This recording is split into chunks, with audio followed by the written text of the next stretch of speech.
And we are live. Good evening, everyone. It's time for Indie Volt Livewire.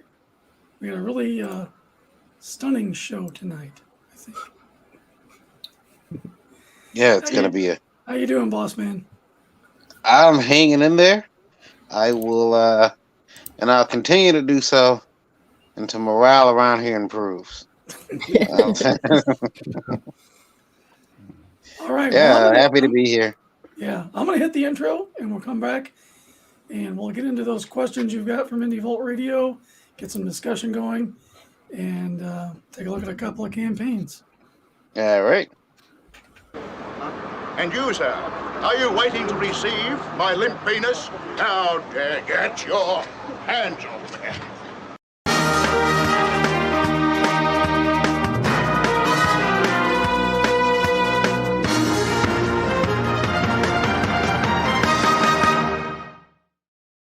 The following program contains violence, disturbing imagery, nudity, and, oh my God, why are you even watching this? Just run away. This shit is going to give you nightmares. For real. The program is rated TV MA NSFW OMFG GAF TTV BYGAS. Why are you still here? Seriously, don't watch this. We can't warn you strongly enough. Do you need a doctor of some kind? What is the matter with you? Indie Volt, the difference is near. It's a revolt, the masses will hear. Indie Volt, let the people hear. It's Indie Volt, the good, the bad, the blood starts here.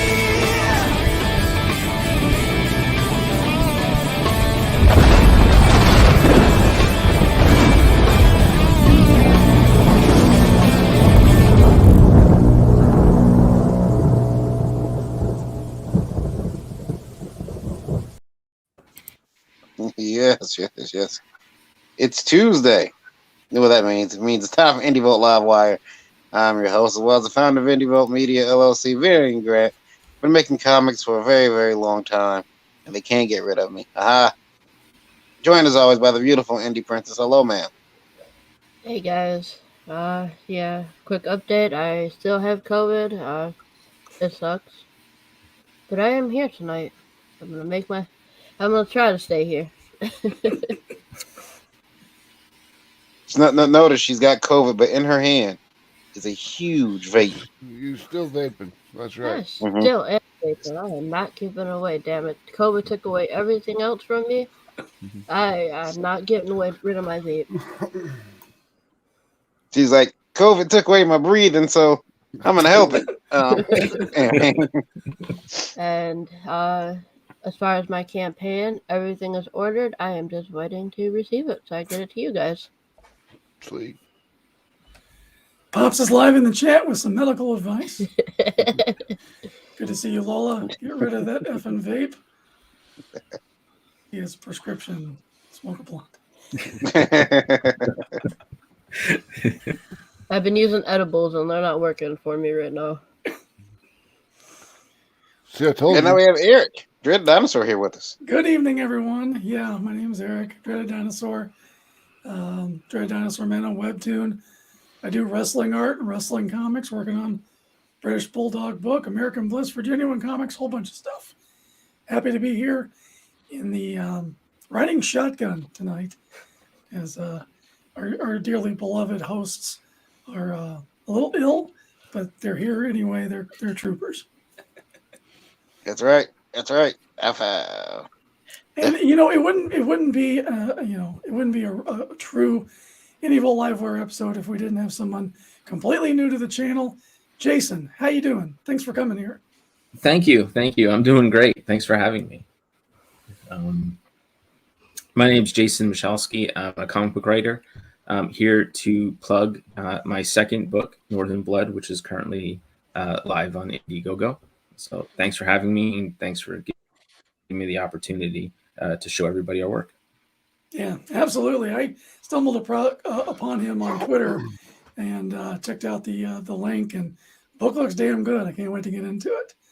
Thank you. And then we have Max is here, Yep. and he's becoming a regular almost. How you doing, Max? I'm good. I am Max DeVille. I'm the operator and owner of Atrocity Press.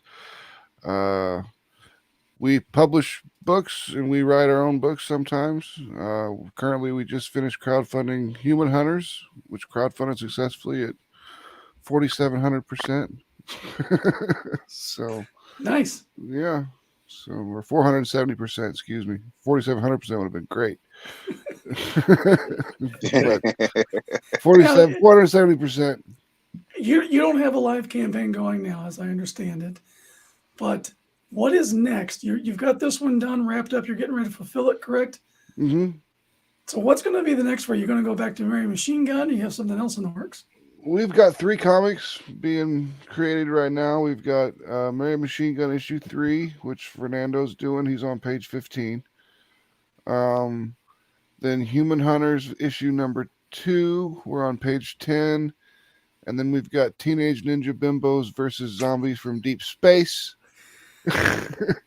And Okay, that title alone, do you need a variant cover?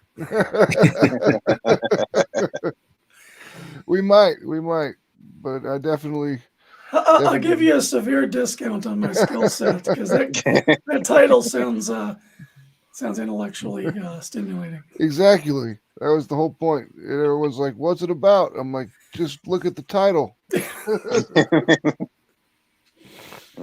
Guys, I have a question for you here from Indie Volt Radio. A situation actually that happened to our friend Miguel. Miguel writes in, let me read this to you as best I can. Very small, sorry. It says, I was approached by a publisher to do a book for the United States version. The book had been done already in the UK as well as Japan with different artists. So the US version needed a more American style artist to tell the same story. I began to work as quickly as I could on the project. I finished it, turned it in, and did receive my payment. The only problem is, after which, I noticed that I was getting credited for the other artist's work and vice versa. It was a complete mess.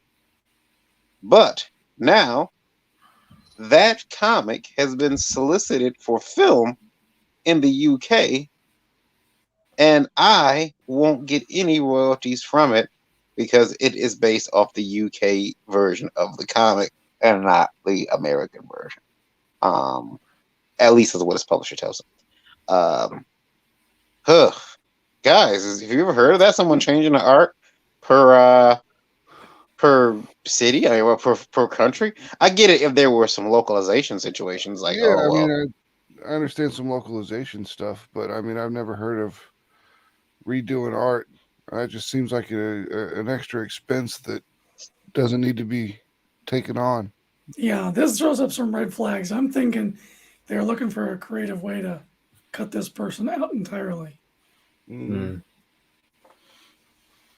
Because I don't know why. Why else would you have somebody else redraw a book? The same book. Yeah. Yeah, it doesn't make any sense. 3 times? I mean, I get it if you wanted someone to do a manga style. I get it. Okay. You hire someone who's really good at that.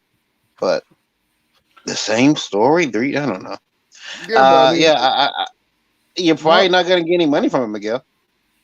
Yeah. I don't see it happening because if it's the same story, I mean, he could look at the end product when they make the film, and if it's like, hey, this is just my comic come to life on the screen, this isn't the UK version at all, then then he might be able to take him to court, but you got to have money for that. And then you got to take him to court in the UK probably, and yep. Ugh, what a mess. Yeah. Rapids Comic-Con. Hello.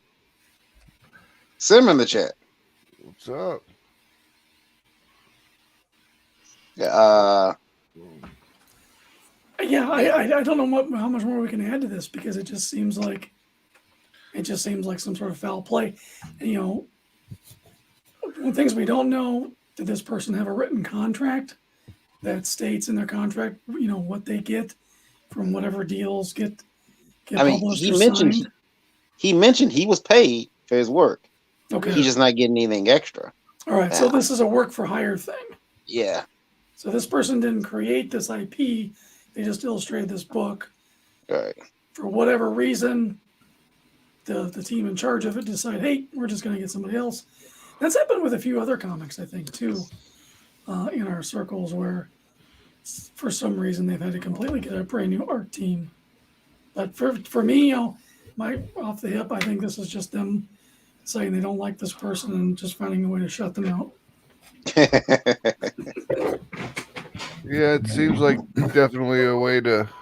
It seems like an easy way to be like, well, it's the UK version, and then they tell the guy in the UK, oh, it's the American version. Yeah. Yeah, that's Stim, thank you for joining us on the program. How you doing, bud? What's up? Sorry, I'm just butting into the middle of a conversation. But yeah, So, Sim, I guess the question is, why aren't you paying Miguel? I'm just kidding. I'm just kidding. It's not Sim. No way. who? Sim didn't do it. Sim, the situation is we got a guy who wrote name is Miguel, and a comic that he worked on has been optioned as a film in the UK. Okay. The problem is they're telling him it's based on the UK version of the comic, which does not contain his art, even though he's drawn that exact same story for US markets. So he's not going to get any of those royalties. He's not going to get any cutback. He's not going to get any coin thrown his way. Because they're telling this is based on the UK version, which you didn't put pen to paper on. So then when I walked in and I heard the depends on the contract that you have and if it's work for hire or anything, that all makes sense because that's the actual thing that's going on when you're negotiating your deal with the person you're working with. Well, you either pay for hire and you negotiate your royalties or anything in there, because otherwise you can charge them for the concept art, because that's not included in the page drawings, designing all the characters. That's why usually people get royalties afterwards. When you work for DC or Marvel, you're getting royalties from them designs. Mm-hmm. It's stuff that you need to keep in mind when artists are creating stuff. Yeah, I've paid artists to do art or to do character design. Mm-hmm. So, yeah, I mean, it wasn't part of the page rate. It was, I give you X amount of dollars to you create, these characters for this comic, and then they do the art for the comic, and then make it go. I mean, Larry's done it. Everybody that I know that's published has had artists do concept drawings and character sketches and stuff like that of their characters beforehand. So because it's like saying otherwise, everybody part of the movie that ever touched a comic, anybody should get a profit of the movie. Mm-hmm. Including the cameraman, the lighting guy, because nobody's getting it. Yeah, exactly. I definitely should have the stuff to do. Yeah, and that's the harsh reality of it is, what's defined in your contract. And if you're just an artist that's worked for hire on a comic and that's it, and it ends there, whatever happens to that work after that is really out of your control. It's really what you negotiate at the beginning, right? It's not what's fair. I think that's really how it all works. And that's every industry and any field that it's whatever you negotiate in your initial contract. Because there's one of the things that's one of the flaws of that rule. That's why it's something that's got added and their Marvel, DC abused to all shit. Like that's how they took control of all those IPs. Mm-hmm. But it's a thing that people need to see, that if you see work for hire on a contract that somebody sends you, it's meaning that you're waiving all your rights that you're doing on it by getting paid. So you need to price adequately. Right. Nobody should ever put pen to a contract if they don't understand the wording. Like either if you have the extra money, hire an entertainment lawyer to read it for you, or a literary lawyer, somebody that can explain the language to you, because you can literally sign your life away. And another thing is, not all contracts are work for hire. Wink, Right. wink. Right. It needs to say work for hire, the rules and everything. Yeah. I mean, you need to understand the language, or at least have somebody who understands the language explain it to you before you sign it. If not from a legal aspect, another thing I advise people to do, and I did it myself. I went to get a year and a half or 2 year program for a business program. Go learn business. Yeah, this is a business. You need to learn. Because the first time I tried to fly by my own wings, freelance, you don't know your expenses. You don't know what you can claim. You don't know what you can write off your expenses. What you can, all those tax credits, all those little expenses. They know that buying a pen, buying some books for research. Wink, wink. Yep. That's great advice. Same thing for your con thing. That goes in your taxes as expenses. You guys will like this one. From Jesus, and I'm gonna guess it's Jesus because it's spelled Jesus. So either Jesus or Jesus. But he writes in. He says, "Imagine my surprise when at a con 3 weeks ago, I found my art being sold. Now, usually this makes me very happy, but it hasn't made me happy because this son of a bitch had printed off my art, inked it, and was selling it as an inked original for $400 to $500. When I confronted the individual, he told me where to kiss and how to get there. I've never been so shocked as this motherfucker," he says motherfucker, "was so bold in his statement. It's art that's online, it's free, and that I can fuck off. We need this type of scum out of our industry immediately. What do you guys think about it? Let me know." Don't get me started. Yeah. Got Rob Granito. I've seen somebody where their work has ended up on T-shirts and stuff, and it was just like a random commission he posted on Facebook, and it ended up turning into somebody's T-shirt that they sold. Dude, crazy. Yeah, I did that too. Gaming department do that. Gaming department goes through its social media to artists and art station and all those places to look for inspiration for their designs. Mm-hmm.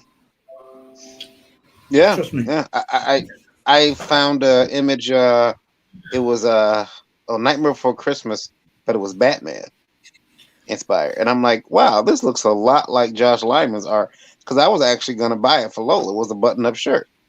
This looks a lot like Josh's art. Looks a lot, Didn't make anything of it. So about a day later, I sent it to Josh, like, hey, did you see this? Someone's like taking your ideas, was mashing these characters up, and he's like, yeah, that is mine. That's an old one. Wow.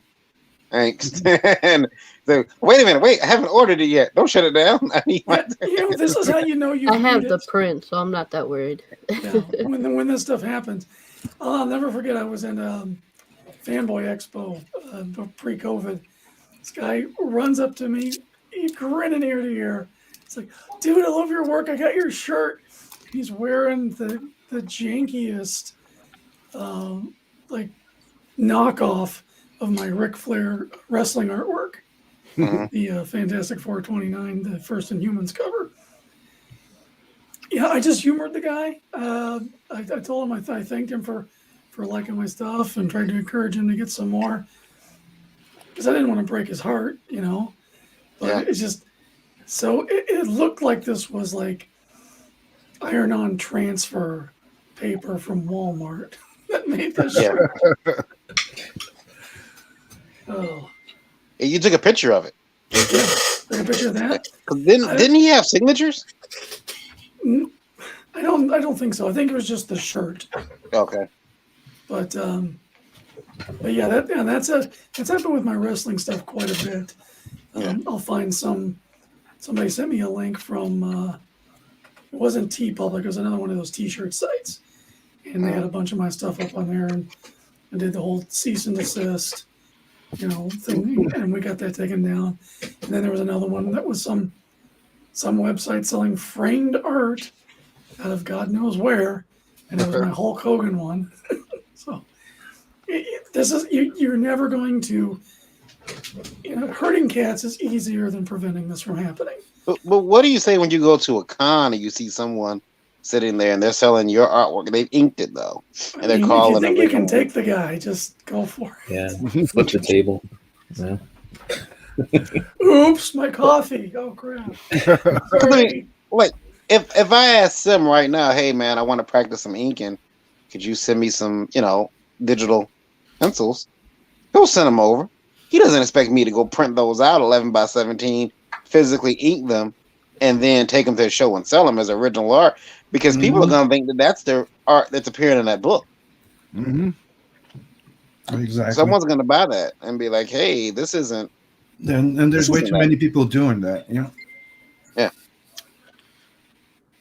I've heard of a lot of people doing that, like doing inks and taking credit for it online. I've never heard of someone going to a con and selling it. Mm-hmm. Like I saw original ink over Kirby. I saw a few. Like, it's weird. Critical Blast writes, remember the Twitter trend when people would say someone should make a t-shirt of this to trigger the Chinese bots that would then scrape the art and turn them into t-shirts. Yeah, I remember, because people started putting up like pornographic things after that. They realized that's how you trick the bot. Wasn't there something like it was like a reported message or some sort of error?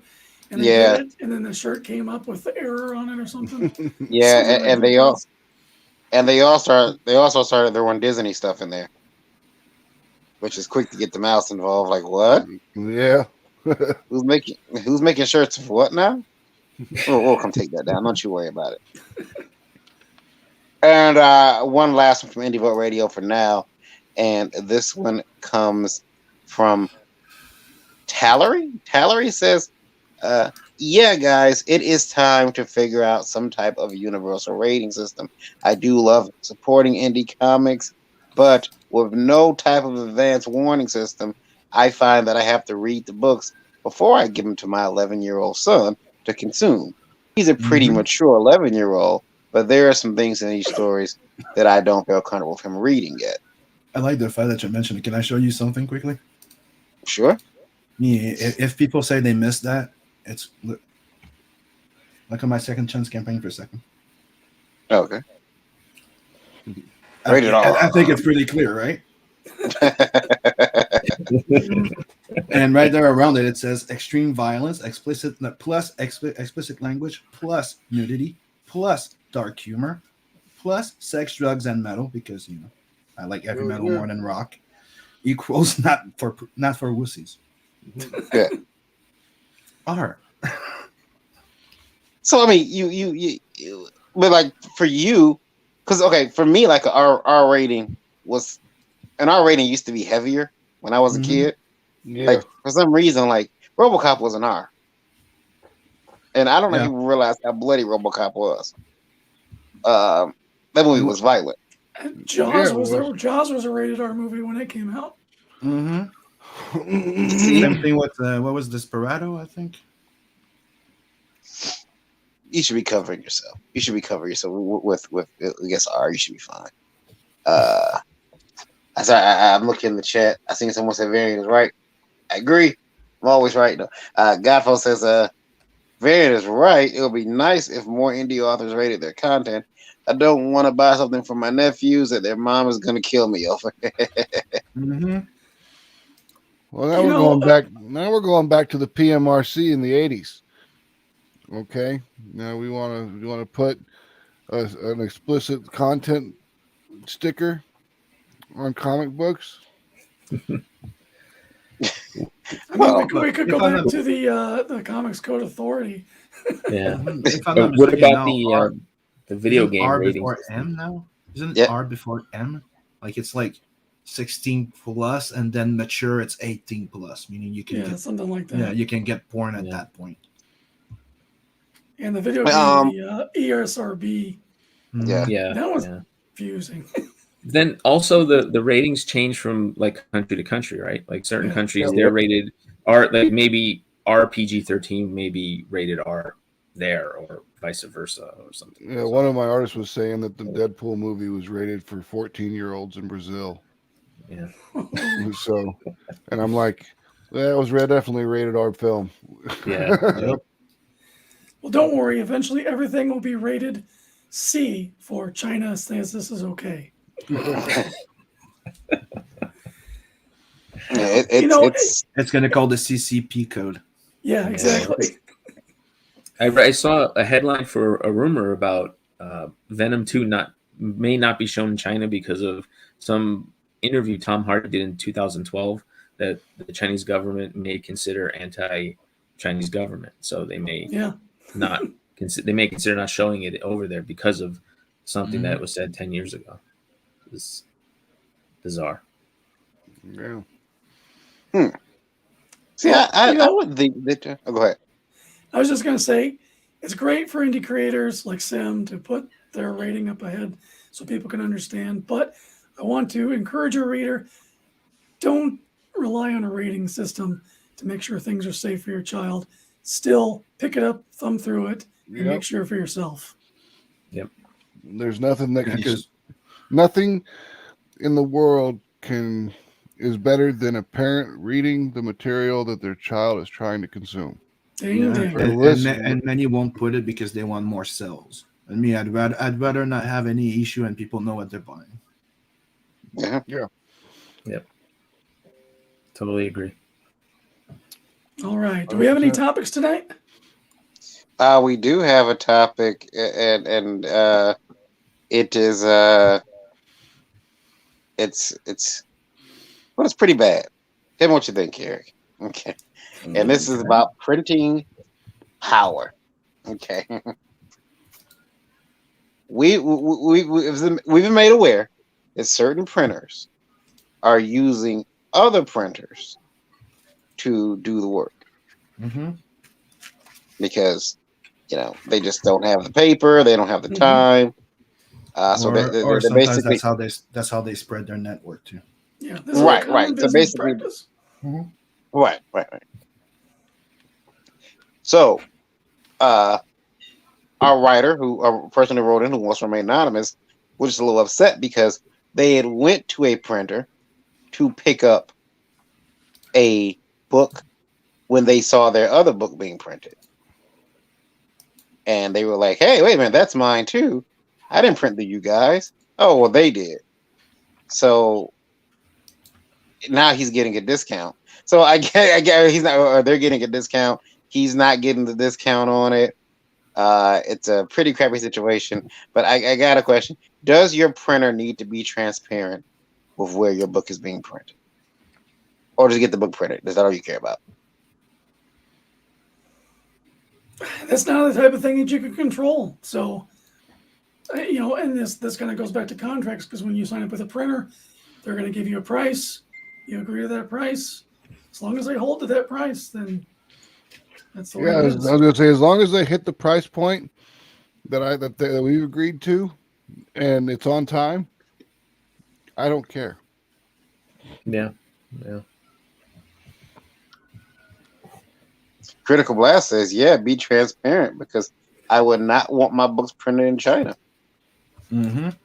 Especially with everything that's been happening, that happens to Ethan and a few other people. They print with in a China company, and their stuff gets reprinted, or they're left overprinted, and they actually get sold by the company. Yeah. What if they use Oompa Loompa label? They don't have the same copyright laws protecting you over there. Get it? Yeah.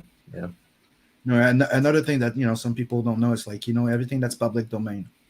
That's why it's touchy that if you take something that's public domain, it may not be public domain in other countries. Right now, Conan the Barbarian, not the Barbarian, Conan the Cimmerian, like the actual comic novels, like comics and stuff like that, like the actual Conan, public domain. The old Howard stuff. Yeah, it's public domain in Europe, so everybody can do adaptation of the novels, no problem. But we can't get them here because here it's not public domain. Yeah, Randy had one, and they just couldn't call him Conan on the cover. Yeah, that's the thing. They changed it to Sumerian now, and it's printed in the UK by Titan. No, not UK. I think it's the States, but it's called Titan Comics. Yeah, I think that's what it was. Yeah, gorgeous looking book. They had to call it the Sumerian, but yeah, they can't put Conan on it. So yeah, do you guys care though? I mean, Lola, would you care where your book got printed, or would you care that if, like, would you care that if? I'm like- gonna go through a printer I trust, and I know that Well, the sure. quality is gonna be good, and I know that they're not gonna try to print it themselves. How'd you feel about that, guys? Like imagine like you go to your printer's local, you go to your printer, you see your books coming off, you didn't order it from them though, and you're like, hey, those are mine. No, those got to be boxed out, sent to the printer, and then sent to you back to. Oh gosh. Yeah, Albie's right. It's not Titan. It's Ablaze. Ablaze. Yep, that's the name of the company. Big Daddy Let's see, Bowser. Big Daddy Bowser says that. So, Camera Crew, you got Max in house. That is awesome. Ablaze Studios does a Conan book. Conan the Caucasian, #1 book in China.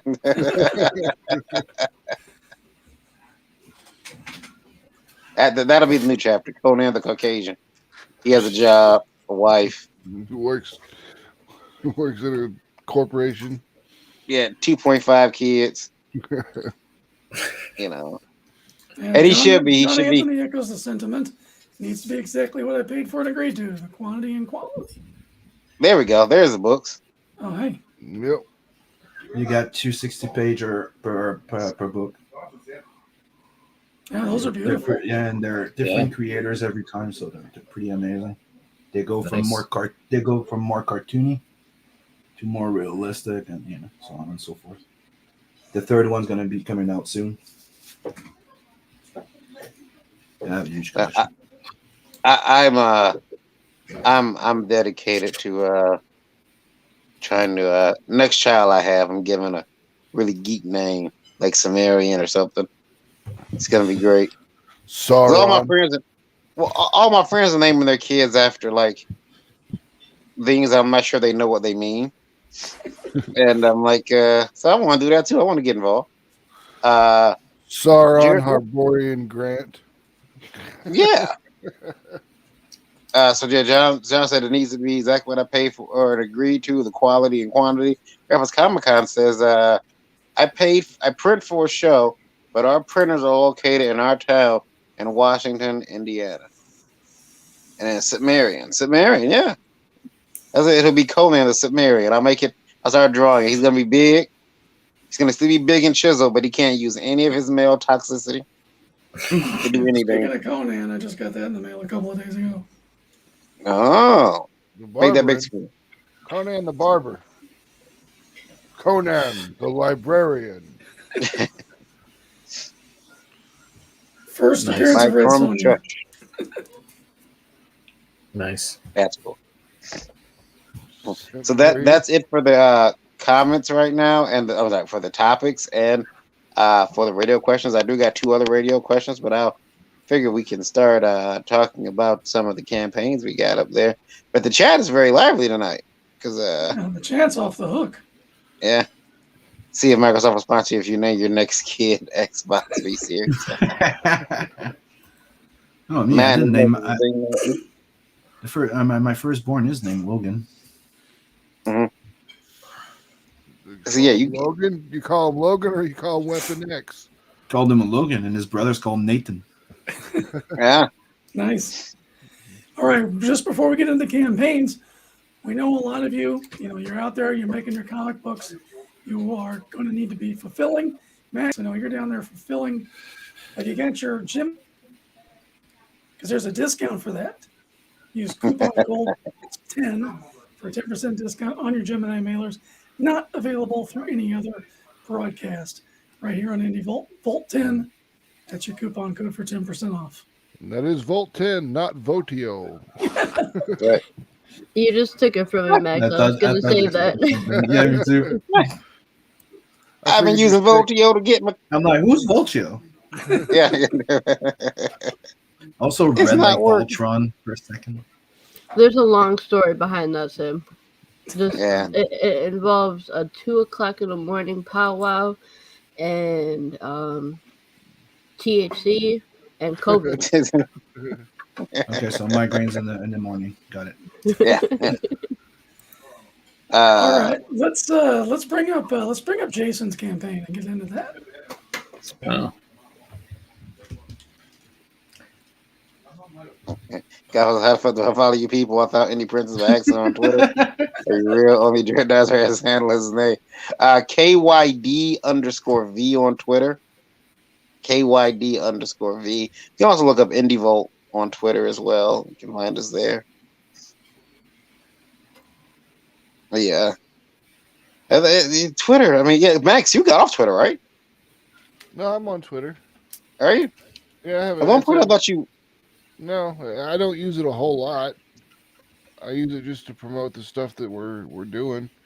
I don't actually use Twitter as a social media platform where I engage with people. That you're right. That was Larry that swore it off. Yeah. Now, Jason, what about you? Do you use Twitter? I do. Do I use it well? I'm not sure, but I do use it.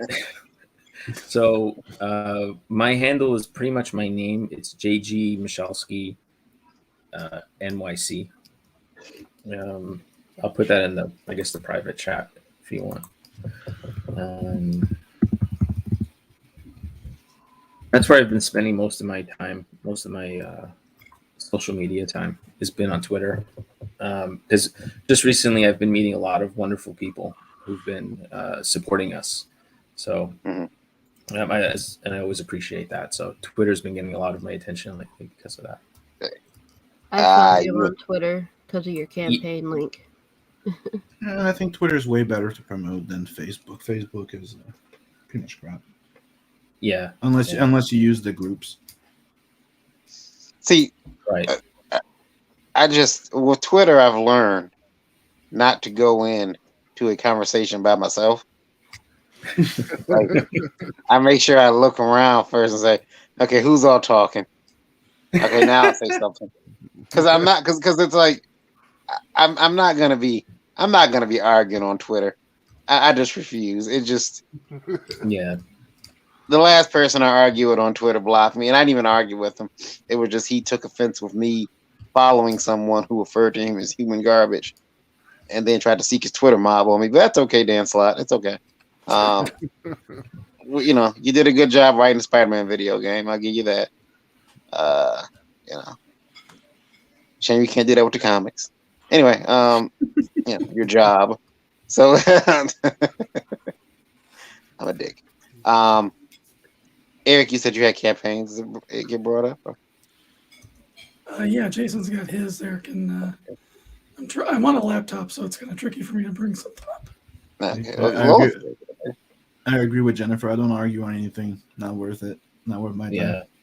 Yeah. The time and energy I waste on arguing with somebody, it's something I put in my book. I try to walk away from arguments, but sometimes they hit me with the Back to the Future chicken line. It's like I'm walking away, it's cool. Then they say something, it's like, damn. Like now I got to turn around. Now I have to fight for social purposes. I'll send you his Twitter handle. Yeah. So sometimes I'll if I see something and I'll respond to it, I'll just erase it before I hit send because I just kind of get out of my system and then just don't want to get into it with the person. So I just delete it. Yeah. It's not worth it. Some guy attacked me once because I commented on I think a Tom Taylor post, and the person misinterpreted what I said and they just jumped all over me. And I think all I said was, "Hey, that's a great cover," or something. and the person just jumped on me, and I was like, I just deleted it. I was like, I can't deal with this. Something that you didn't delete was this campaign. Funded in 24 hours. Congratulations, that's awesome. Yeah, thank you. Yeah, thank you. What? So, you want me to play the video first, or you? Yeah, sure. It's short and sweet. That'd be great. All right, sounds good.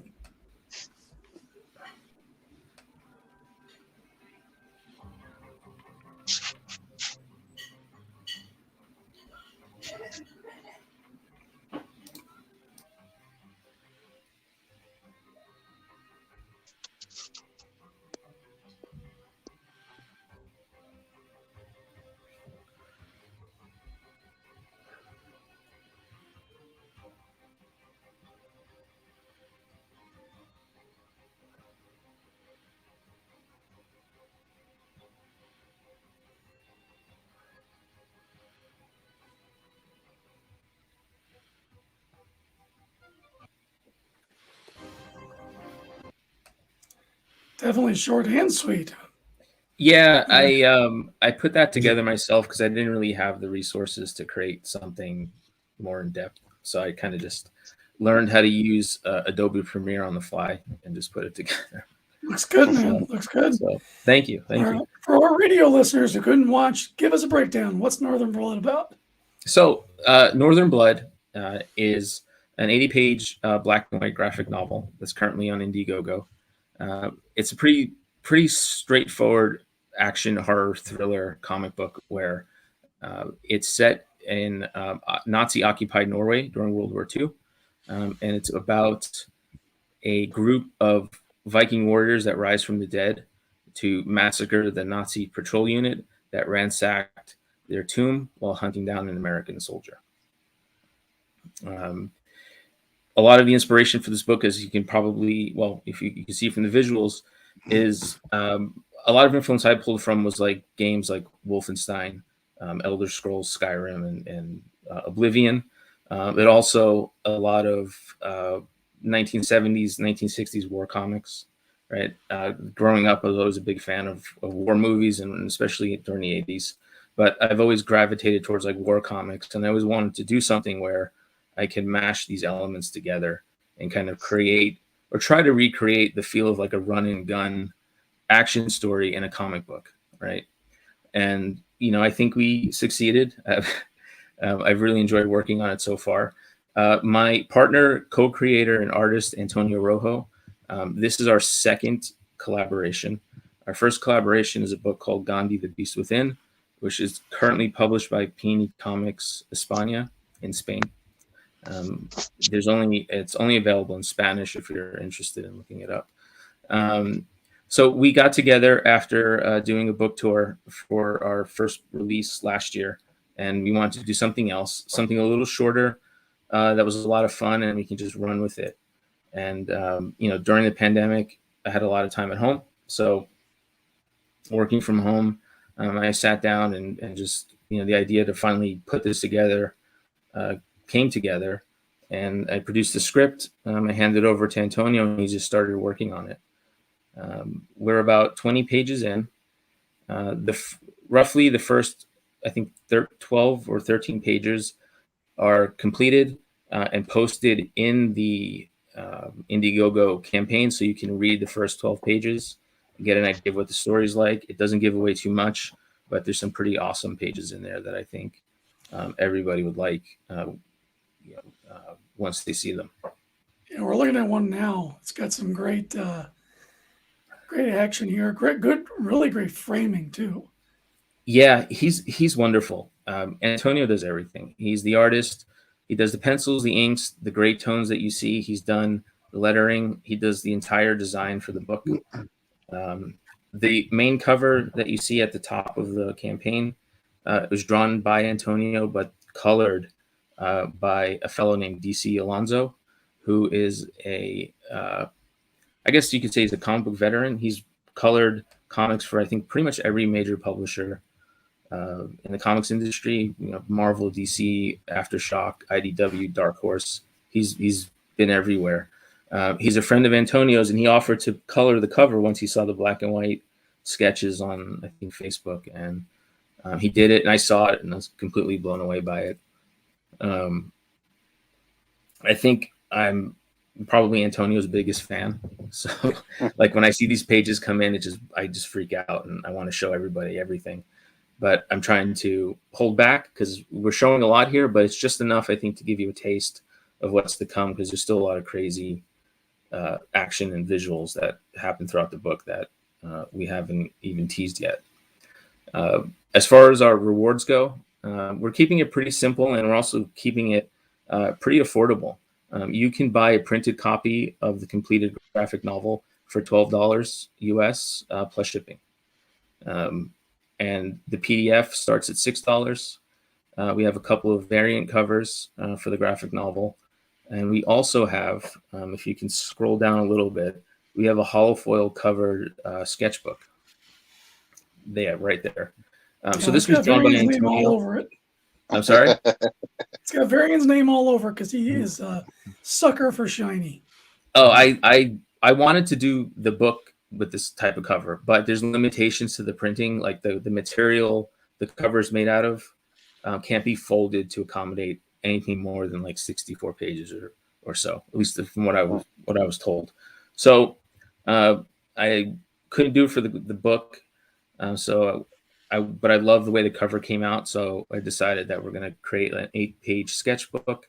That's going to be full color. That's going to have some behind the scenes stuff, maybe some script excerpts and some other stuff. But yeah, this is what it's about. It's pretty straightforward. If you like run and gun action, horror, World War II, war movies, and all that crazy stuff, I think you'll get a kick out of this book. One of the things we just added last night was some original artwork as the rewards, because a lot of people were asking me if we were going to sell any of the original pages, and I wasn't really sure about it. And we talked about it last night. Antonio was like, let's go for it. So we posted some of the more exciting pages, at least in my opinion, within what we've already shown for people to back if they like. So if you're a fan of the artwork, you have an opportunity to buy some of the original penciled pages. All the artwork is done on paper, pencils, and inks, and then the gray tones are done in Photoshop. So you can see from the images you're getting a pretty complete page from the book. Yeah, you've got some great tiers here. Yeah, very fairly priced. Yeah, I love the original art tiers. At $125 a page, this is a steal, guys. You want to get in on this campaign and maybe pick up a couple of these pages. So, I'm sorry, I just saw Godfo's comment in the chat. He asks, Jason, will Northern Blood spoil the ending of World War II for people who haven't finished the Netflix live action? No, it doesn't. So this is just a brief encounter that happens within the greater, the bigger scope of the war. So you don't have to worry about being spoiled. It's all good. I wouldn't do that to you. Because I'm really invested in this Ava Braun character arc they're doing. Hope that pays off. World War II is no, I'll keep my mouth shut. I'm not gonna say anything about World War II. They did a really good job of making the villain everyone who hates him. Yeah, it's so our first book that we worked on together also takes place in World War II. So we just kind of like playing in that sandbox. And we just, for some reason, we just kind of default back to that. It's awesome time period. Yeah. And it's such a large canvas that you could, you can really do anything. I mean, it offers such a large canvas to work with that we always have fun going back to it. Yeah, you can tell stories from a whole bunch of different points of view in World War II. I mean, not just the Germans and the Americans or the UK or whatever, the Axis and the powers, but like all the stuff that was going on in Africa at the time. I mean, because there was a lot of stuff that was happening in Africa that they don't really talk about during World War II. And I'm not talking about like Northern Africa. I'm talking about Southern Africa. Right. Yeah, I think we've all kind of just gotten used to the Saving Private Ryan kind of narrative, but yeah, no, it's so, like I said, we have so much fun going back to that period that we decided to do it again. And back to the price points. So everything here, I think, is fairly a steal, because we wanted to keep the price point low because we're fairly mostly unknown creators. Even though Antonio's been doing, he's been drawing comics for much longer than I've been writing. We wanted to try to build our audience, and we thought that a lower price point would welcome people to give us a shot on something that, they're on two people they're not familiar with. So we decided to keep the price low. A lot of people have told me that we're kind of crazy for doing that, but the idea is to make money, but at the same time, we love comics and we love talking about comics. We love meeting people that love comics. So this is our way of just, building that audience so we can have fun with everybody who enjoys our work. Yeah. you know, and we don't price anybody out if they're interested. Pops loves the Betty Ray Bill homage. Yeah, that was something that Antonio just sent me one day. He was like, "Hey, check this out. We should do a variant cover." And I was like, "Yeah, this is awesome." Like, he just did it. So this is kind of like, you know, we all have the same influences. We all grew up reading the same comics in the 80s and 90s. You know, we constantly talk about how we share the same brain when it comes to doing this stuff. So now when I write, you know, I write a full script, but when I work with him, I write it to his strengths. So I just basically, it's as bare bones as possible, and he runs with everything, and it just comes out beautiful. Very cool. You're at 889 guys. Yeah. Let's give him the Indie Volt bump and. So get rid of when this. we hit $1,000, every physical backer will get a trading card that is a hollow foil trading card. That's the same image as the sketchbook. So Sweet. we're right there. So if we hit $1,000, every physical backer is going to get that that awesome looking trading card. So yeah, you know, we appreciate 24 backers so far. 30 days left in the campaign. I think that trading card's probably a lock. I would say so. I hope so. I think everyone's going to get a kick out of it. Great looking book. Thank you for bringing it to us. And yeah, if you guys are listening out there, you're on YouTube, Indie Volt Radio. Check out on Indiegogo Northern Blood, a graphic novel. It looks killer. Yeah. So thank you for having me. I appreciate it. Absolutely. No problem. I got a question for you guys from Indie Volt Radio. This question came in last week, and tell me what you think about it. So I'm and then this. Let me go back. Hold on. Okay, so this is from David. David says, "I was at a con a few months ago and had really, really low sales. It was really bad. As the show went on, I started making less and less. My wife pointed out to me one of the particular causes of why that maybe was happening. The guy next to me had put out a sign encouraging people to pay what they want or could at his table. The guy on the other side of me had adopted a similar policy. Oh, no. The show was already just $1 to get into, so it got really bad for 3 days. I walked away making only $25, being $970 in the hole. Thanks. So what? $970 to do a con? They're charging $1 to get in. Yeah. Well, you probably got his hotel wrapped in there, his table fee. Well, sure. Good grief. 3-day show. You know what? Look, if that happens, you can maybe go to the person next to you and say, "Hey, look, when you guys do that, it really hurts my sales." Because now people don't want to pay me full price because they're over there bartering with you. And they may tell you to fuck off, and they have that right. You could always ask to move.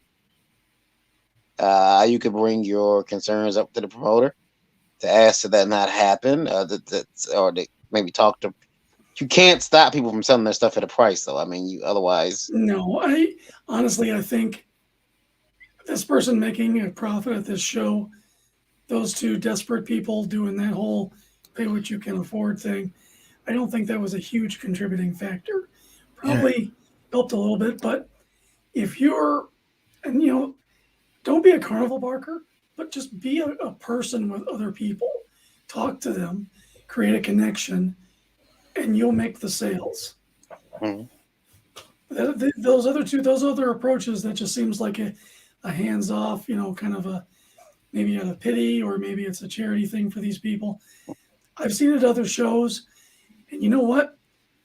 People doing it at those other shows, they're not getting the crowds. It's the people with a personality that are getting the crowds. My friend Terry Huddleston can charge $50 a pop for his prints, he never has to discount his stuff that I know of. He may do something in secret one-on-one. As far as his outward prices, he doesn't do this kind of stuff because he talks the talk, walks the walk. So I would just say, lesson learned, up your game for the next one. I always say that with Terry, you're not just buying a print. You first of all, when you go to Terry's table, you're signing on for an experience. Mm-hmm. Because it's like you're gonna get art in the show. Because he's gonna put on a show for you while you're there. He's gonna ask you something about some type of pop culture. You're gonna reply. He's gonna be contrary because he can. Yep. And nobody hosts the shows more there. Yeah. You know what? And, you can hate him for it, but he's someone that you can learn a lot from if you ever see him at a show. And he's very open about, what he's learned over the years and loves to help people out. So yeah, because he'll just watch. He'll like walk past your table and be like, "Hey, what are you doing with this?" Like he's walked past my table before and gave me package ideas. Yeah. Like, oh no, bundle all this up together and do it for this price. Trust me. And sure as shit, he was right. You put that package deal out there, and people tend to they like bundles. What do you guys think? That everybody likes to save a dime.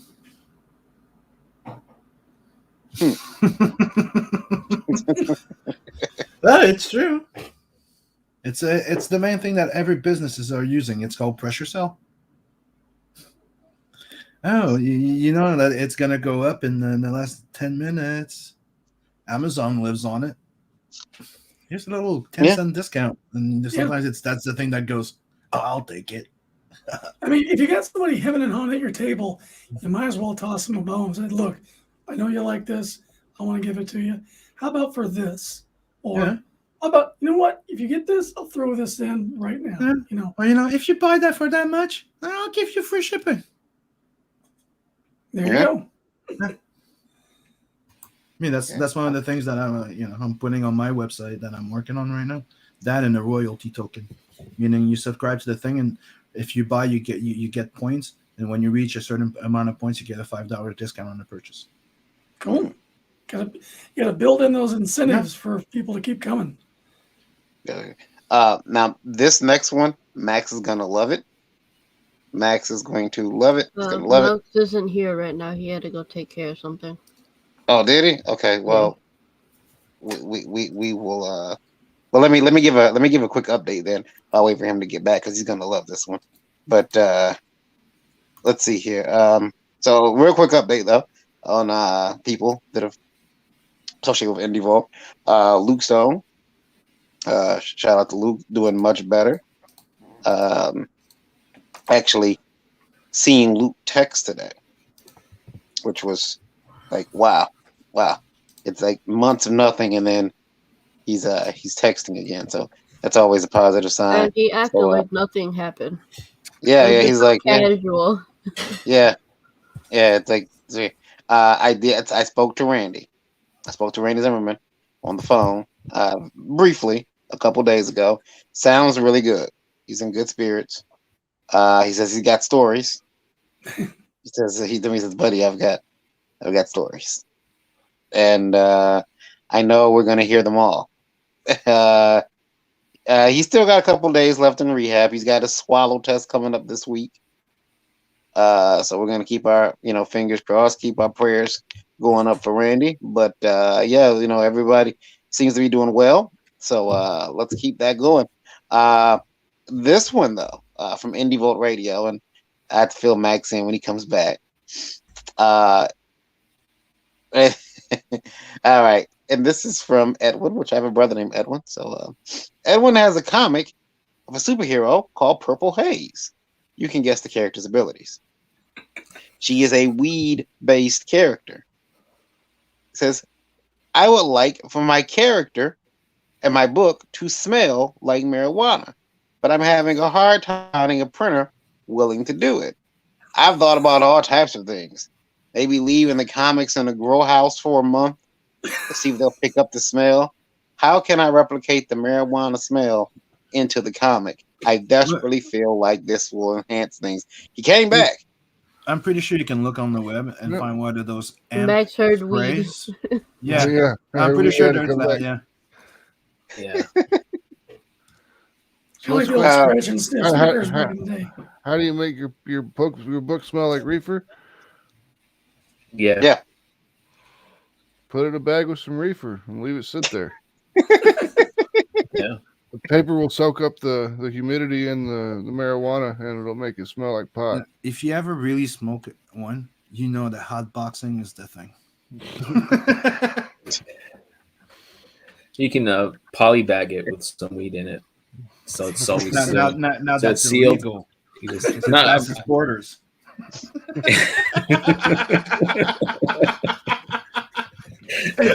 My new comic, oregano. It's like a chase card. It's like a chase card. There's like 100 oreganos and one real one. Yeah. Pop says, dude wants everyone's Gemini's ripped open. Yeah, because I mean, going to the post office, you smell I it? just looked it up. I found the way to do it. Ah, So, get the weed scented car air fresheners that you can hang up and put it in the bag with it. Yeah. So and if Good that idea. exists, there's a spray. There's a spray too. Yes, there's a spray. you people sicken me. You people disgust me. I'm I'm gonna go buy weed spray. We figured You that imagine out. Tell us in 10 minutes. Well, I figured she's Google foo is strong with her. Well, could you imagine? Well, first of all, what individual has weed spray, like weed body spray in their car? Like, I get Axe, I get something like that. You want to? I'm gonna let me spray some of this on. Who's like, you know what?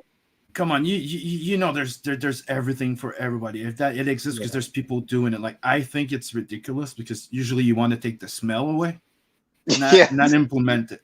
Yeah. I mean, they got. You know, sprays I'm that saying smell maybe like it's for body parts. maybe it's for that kid that doesn't want to smoke the weed and he wants to look cool with his kids, with his friends. Yeah. And he's like, dude, I'm a smoker. See, I'm totally fucking cool. Russ sits out there in his car and sprays his little marijuana axe on himself and rubs his eyes till they're all red. Yeah, imagine Max, if that's like your gimmick. Like, he's a great creator, but he's super high, and like you're not even high. You're just like rubbing onions on your eyes, spraying this deodorant on you, and it's like, come on, keep the act up, Max. You gotta act high. He's like, yeah. In the future, the issues are going to be rare because so many of them are going to be used. So having it an Goes through intact. says, Sim, that kid is called a nerd. Yeah, probably because a weed would know what a weed is. That kid is called a nerd. Yeah, you can imagine too. You should do it on newsprint, by the way. Well, so I got a question for you guys. What if you got that comic in the mail and you didn't expect it to smell like weed? Would you be like, what the hell? Or would you? I don't think somebody What would would be you do? surprised if they got one of my books that smell like. Well, I don't know if I'd notice.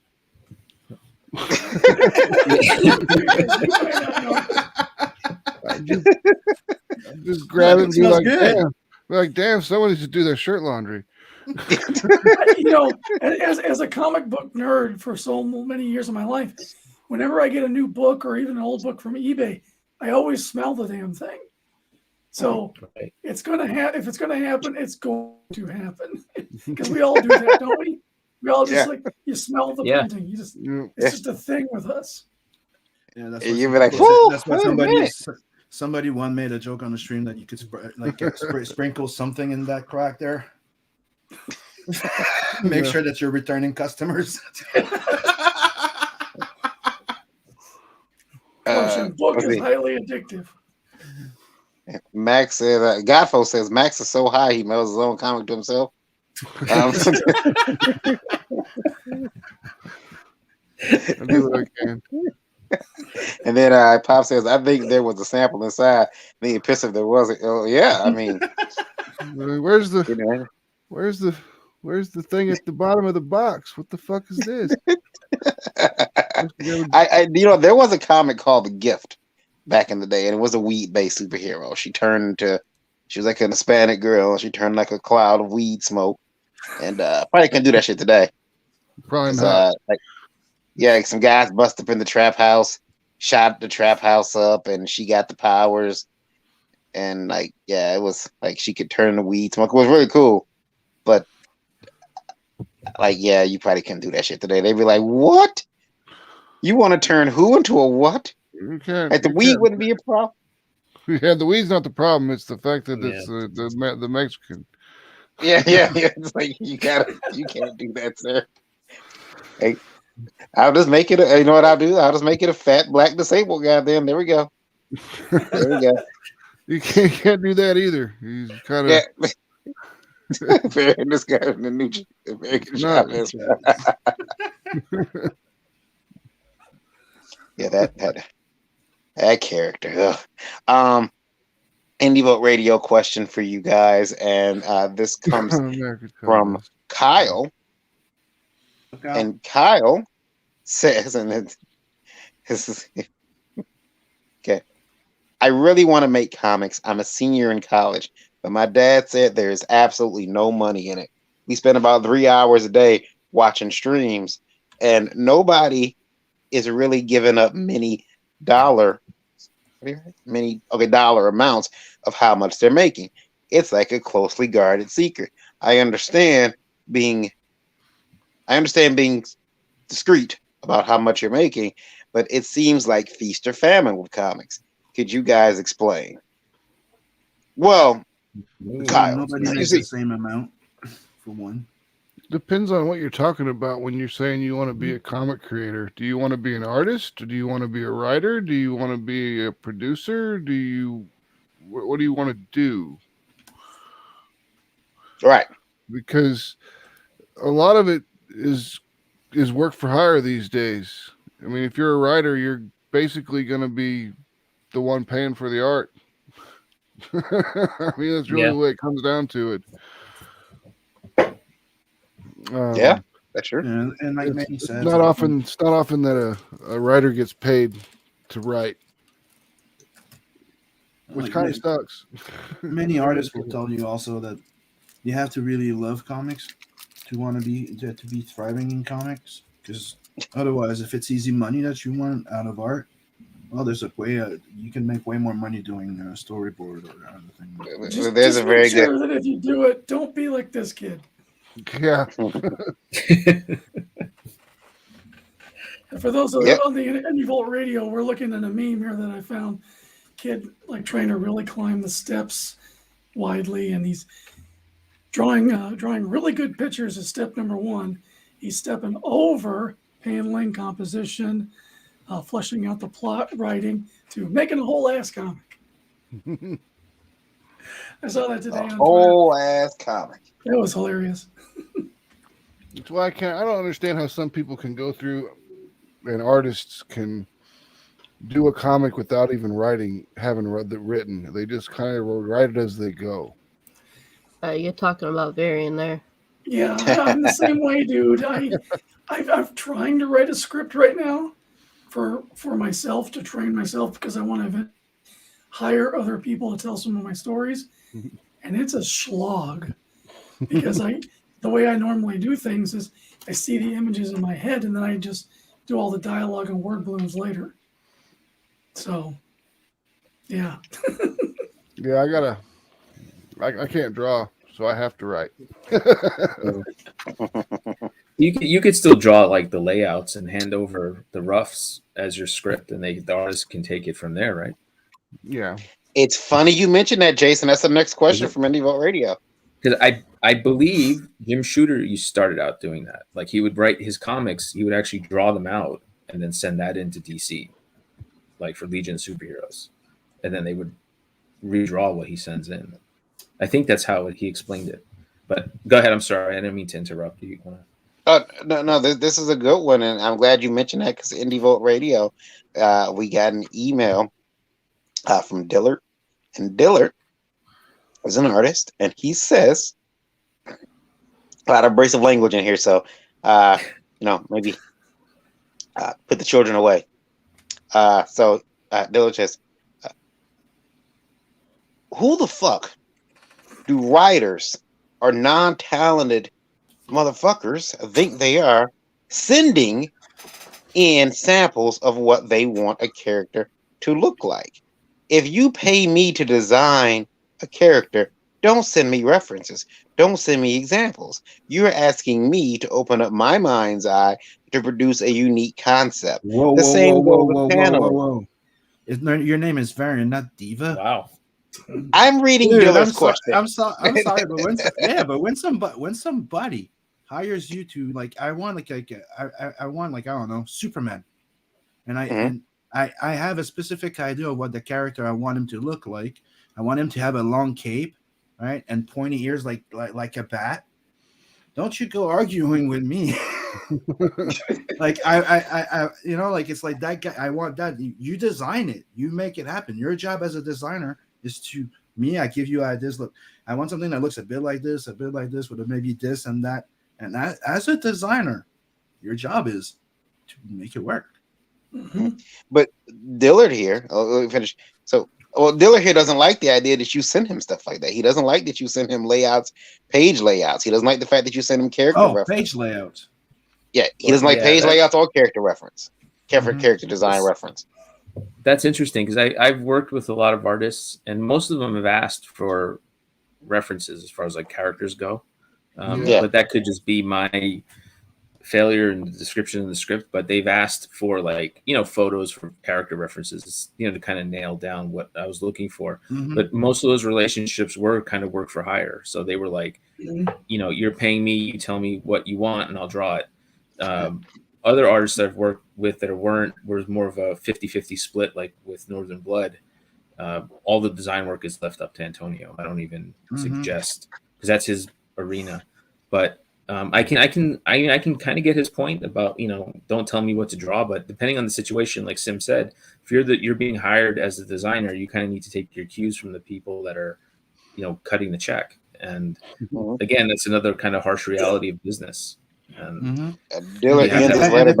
what I said. If you are the designer and that's all you're doing, and you're hired to design one, and I'm not just talking in comics, I'm just talking just look an example. We had somebody in a project coming in and going it was for a movie. He comes in and goes, okay, I don't have much time, but this is what I want. I want something that looks like the Sputnik. It needs to be like a space like a space station around the planet or something. And quick little thing, he runs. So 2 months of work, people, there's design, there's maquettes, there's this, there's that, and he comes back and he goes, that doesn't look like the Sputnik. Then we're like, well, yeah, it does. And then we found out that it was actually the Challenger. I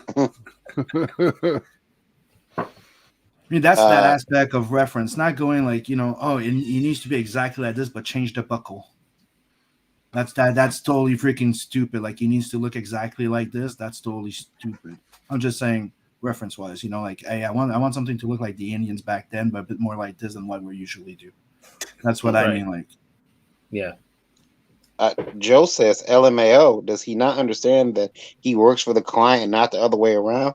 Granted, you may not need it, but you are hired to do the design, what they want and not what you want. Let me finish Dillard's letter, by the way. Dillard says, okay, there it is. You hired me as an artist. Keyword, artist. I do the drawing. You are the creator, the ideas person. You don't belong holding a pencil. If you did, they would call you artist. Let me do my job. You do yours, and we'll get along swimmingly. Spread this as the gospel amongst your community. Speaking as a writer, Dillard can go fuck himself. Yeah, somebody did Dillard wrong. Yeah, sounds like someone did him dirty.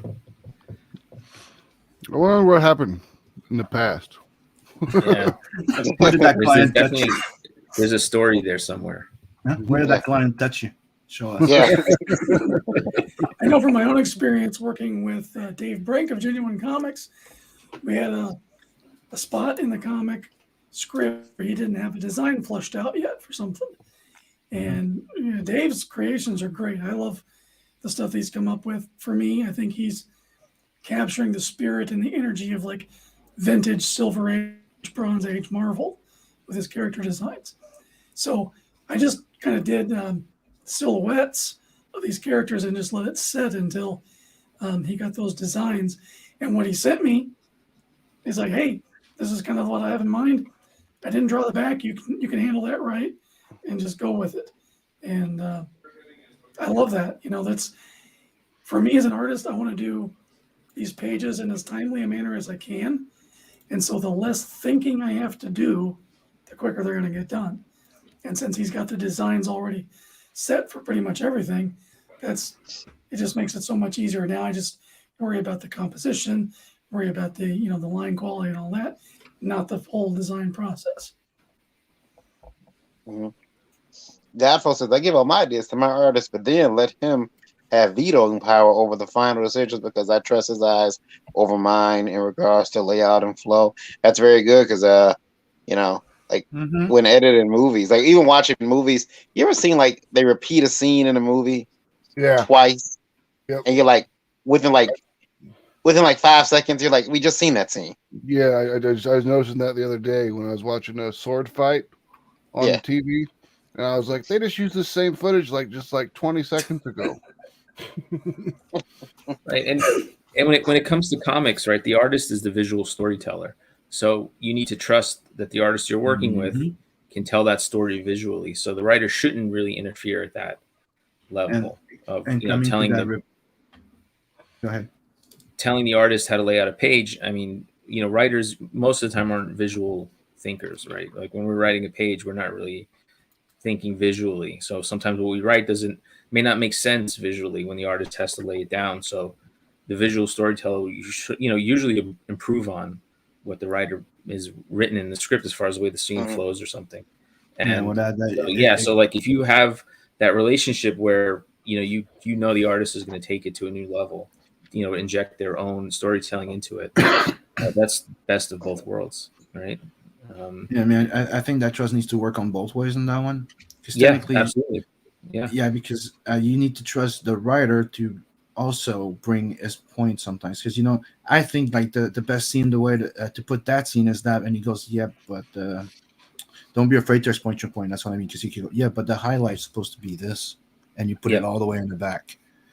Right. It's express yourself, trust each other, and express yourself. Don't be afraid. Right. I totally agree. And also the writer needs to understand the medium they're working in, right? If the writer is writing multiple actions in one panel, like one person in one panel is doing multiple actions, you can't do that in a comic book. And I've known plenty of artists that have complained about they have to call the writer up and say, you can't do this in a comic book. Like this isn't a movie, and so like there's definitely, a mutual trust and a mutual understanding of the medium you're working in. I totally agree with you, Sim. And one of the main, golden rule in video game industry or anything that's like movies too, it's the project that's important, not your ego. Yep. So it's the idea. It's the coolest idea, not who had it. Yep. And go ahead, Eric. I'm sorry. I was working on the British Bulldog book. Dominic sends me the script, and for the most part, every single page is a 6-panel page with his breakdown. And I'm like, no. But fortunately, we have that back and forth because I can explain to him, look, we got this awesome scene. Matilda's coming in. She's jumping in British Bulldog's arms. That needs to be like a 3-panel page or a 1-panel splash page. He's like, do it, whatever. So I love having that relationship with him, but I mean, you got to have that back and forth. We're all. Yeah, definitely. I mean, when Lola was doing lore, she would show me things, and I'm like, I would do this page like this instead. But it really all books, so we get to ridicule her harshly in the face here. It's gonna be great. I can't wait to review the book. I want to be harsh. Indie Volt Radio. It's my first book. Leave me alone. Have you ever stumbled down? This is from Isaac. Isaac says, have you ever stumbled down a rabbit hole of education on a subject you were drawing and discover that it all has to change due to new information you've received. And how often does new information change a project? Oh man, it didn't change a project. Well, it kind of did. I got caught up in sword fighting about 4 months ago. Not that I tried it, but I just was watching it and actual sword fight. And you got to remember, I was raised on Masters of the Universe, the movie, and Star Wars. So to me, sword fighting has always been a lot of twirls. And I was talking to a sword enthusiast at a con, one of the shows we went to this year, and he told me, he says, you got to see this movie. If you want to see real sword fighting, you got to see this movie called The Duelist. The Last Duelist. I think it's called The Last Duelist. Or is it The Duelist. And he says that's as close to real sword fighting as ever been caught on film in a movie. And I'm like, okay. So I found the movie, I watched it, and there was no twirling. They weren't twirling, they weren't striking poses. They were hacking at each other. And it was it almost seemed like a gory film, like, oh my God, his fucking arms hanging off, but they're like, no, this is how sword fight. If you get stabbed, you don't pull it out and continue going. Your body curves around like, oh, okay, let me go have some me time. I've been stabbed. I don't want to fight anymore. I don't play anymore. I'm done. So I've had to redo that in my comic. I've kind of went in and taken out some of the poses. You have some in there because it's a comic book, but like the way the characters interact and the way they try to swing at each other, they're actually swinging to strike blows now and not, it's very weird. Very Instagram, bro. It's talk about all the strikes. Oh yeah, you should check it's called The Duelist. Check that out. It does have two guys in it. It might be some romantic subplot in there I didn't pick up on. But I know they were hacking each other. Forsooth, I wish I could quitteth thou. Yeah. You get married.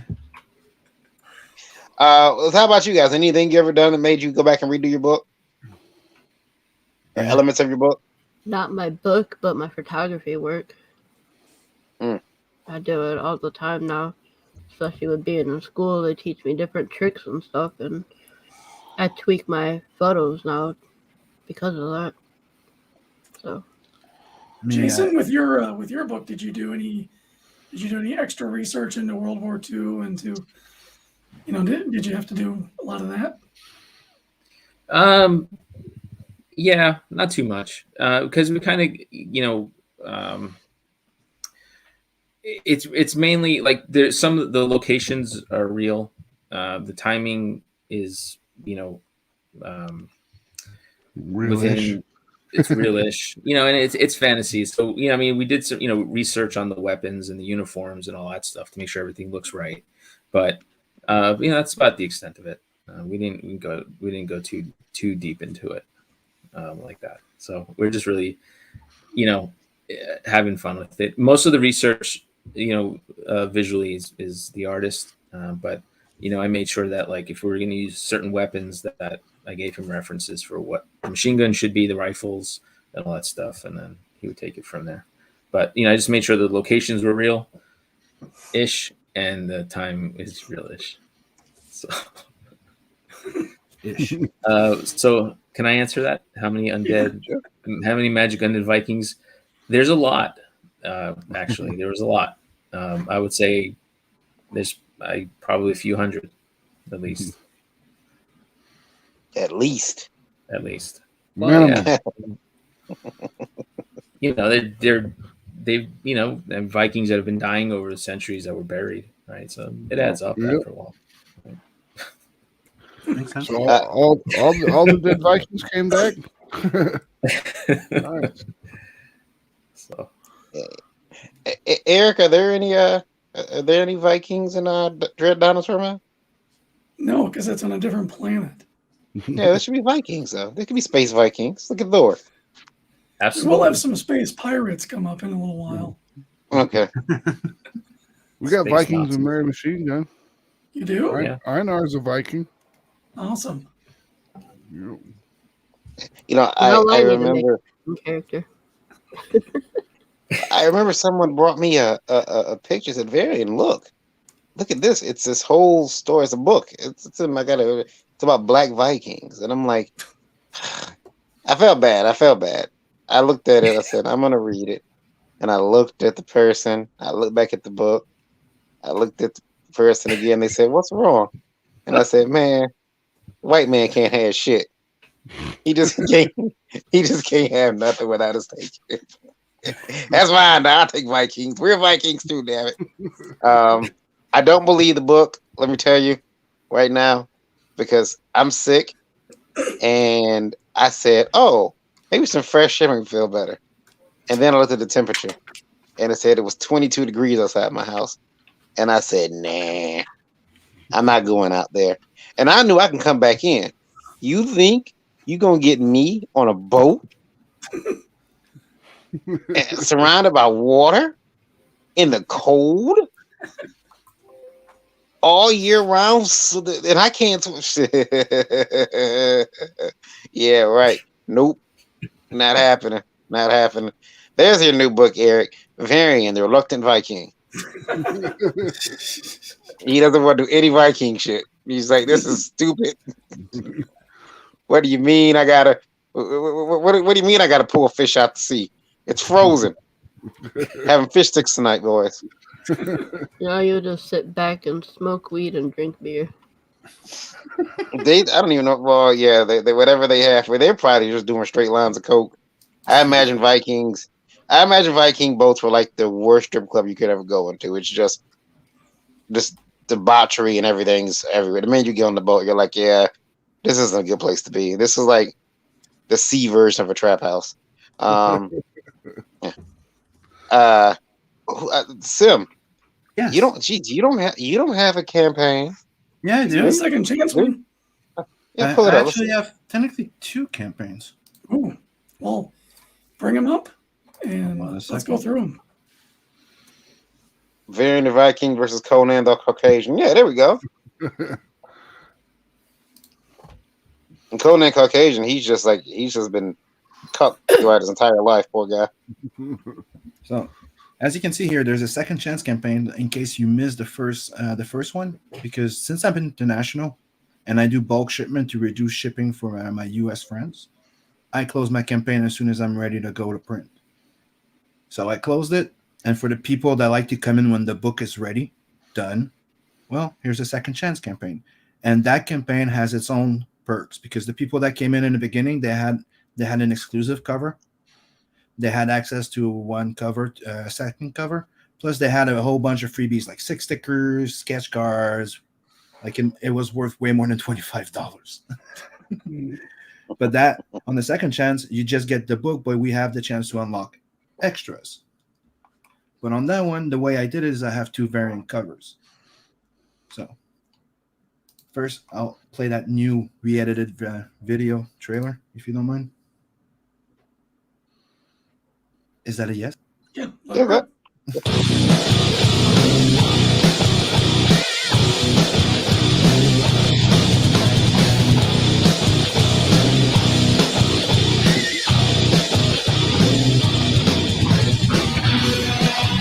Tales from the Napverse.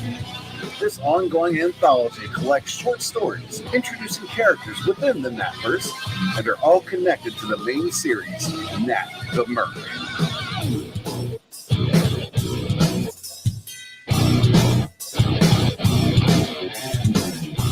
This 64-plus page perfect-bound anthology series collects short stories introducing Nat, Lawani, Rose, Zed, and other characters within the Napverse that you'll get to know and love in this prelude.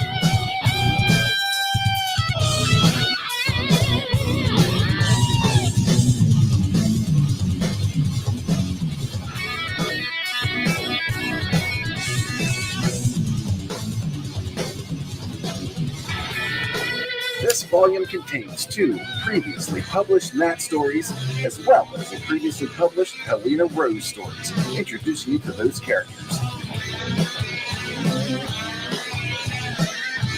In addition, you'll also be receiving 2 brand new stories by Simon Sim Pautier. Royal Rumble, colored by Seven Legions Michael Beacon. Also, Nat and Zed, colored by Spartan Scotsman of Xenotype. Arm up and fire off into the Natverse.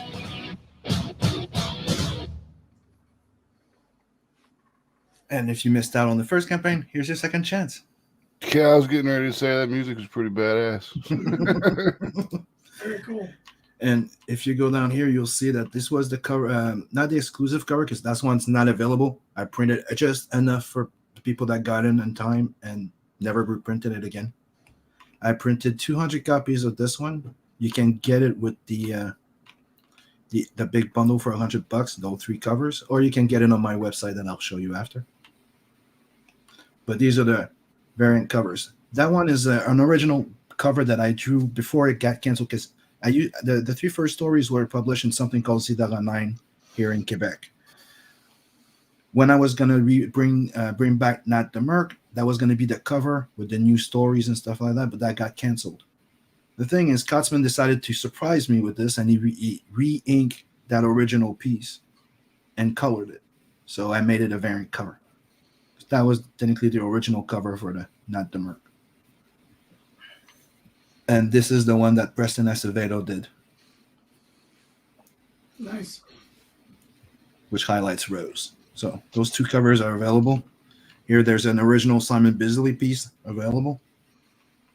Good God, fella. Thanks for hanging out with us. Appreciate it. And here are the cool stretch goal. If I reach 2,500 before the end of this campaign, because it's not going in demand, I'm fulfilling and closing, we unlock a Simon Bisley print, which is the comic book size on cardstock. At 5,000, I unlock those 2 prints of the covers. At 10K, I print an Ashcan preview of Tales from the Natverse 2. And I'll stop there, because after that, it's just an animated intro, like a anime, and that's coming after. Because I have Tales from the Natverse 2 mailing list that's up. Glad you chose us, sir. And here's another little trailer with another song, and that's a work in progress. And if you enjoyed that little animation at the end, you're gonna enjoy this, because I'm working on something very cool for the next campaign.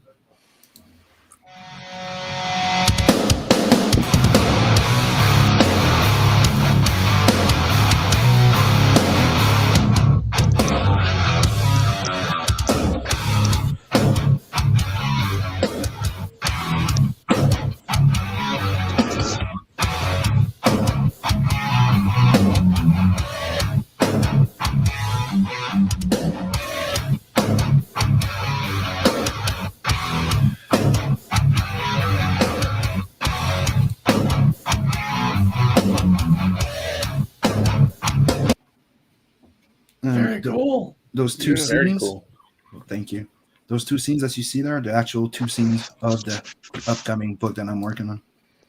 Nice. So this is Loani in full armor. Sweet. And you have Nat here riding the bike. Awesome. Well, I don't want to be a dick, but I do got to get going too. So I will see you guys later. All right, Max. Thank you guys. Thanks for hanging out with us. Yep, thanks for having me on. Max, where can everybody find you real quick? You can find me at any social media at Mary Machine Gun, or you can go to our web store at atrocitypress.com. That's it. we got lucky, and no one had Mary Machine Gun as their social media name, which confused me. I figured it would have been used, but nope. It might have been a little too triggering for some people. Maybe. Machine Gun Mary was taken because there's like songs and books and everything with that title, but Mary Machine Gun, no. So it worked out good. All right, didn't want to interrupt you guys, so I'll see you guys later. All right, Matt. Good night. And this You know, is the Ink Slayer. This is the what? I was like, "Where's the keychains at, yo?" I'm thinking about it, but right now I'm working on the baseball cap, the T-shirts, and a few other merch. It's still a work in progress. Right now we have the award-winning Blood Hunt, winning 2 Indie Volt Awards. There we go. Yeah. We have the cover of Nat here available. They're $5 more than on the campaign, but they come signed and they're limited edition. And Blood Hunt is going to be a hardcover on Amazon soon. Sweet. Here you have a sample of the other projects. You have 7 Legions from Beacon, one of the colorists of the book. And, in Inkslayer were 4. Me, Scotsman, Inkspot, Michael Beacon. And here we are. And we also have the Morning Rose that you don't want to miss with Chris. We love that too. Yeah, that's what I've been busy for the last week, building a website and setting up publishing, with Amazon. And right now I'm going 8.5 by 11 hardcover with an 80 pager, and that's what I'm looking at for. Yeah. So if you like what you're seeing, go check out the Second Chance campaign, where you can still get the books for $25. And you have cool perks. Also, I like how you tease people with saying Nat's back. People think that it's, Nat from Avengers, and they go rushing in and they find out, oh man, he baited us.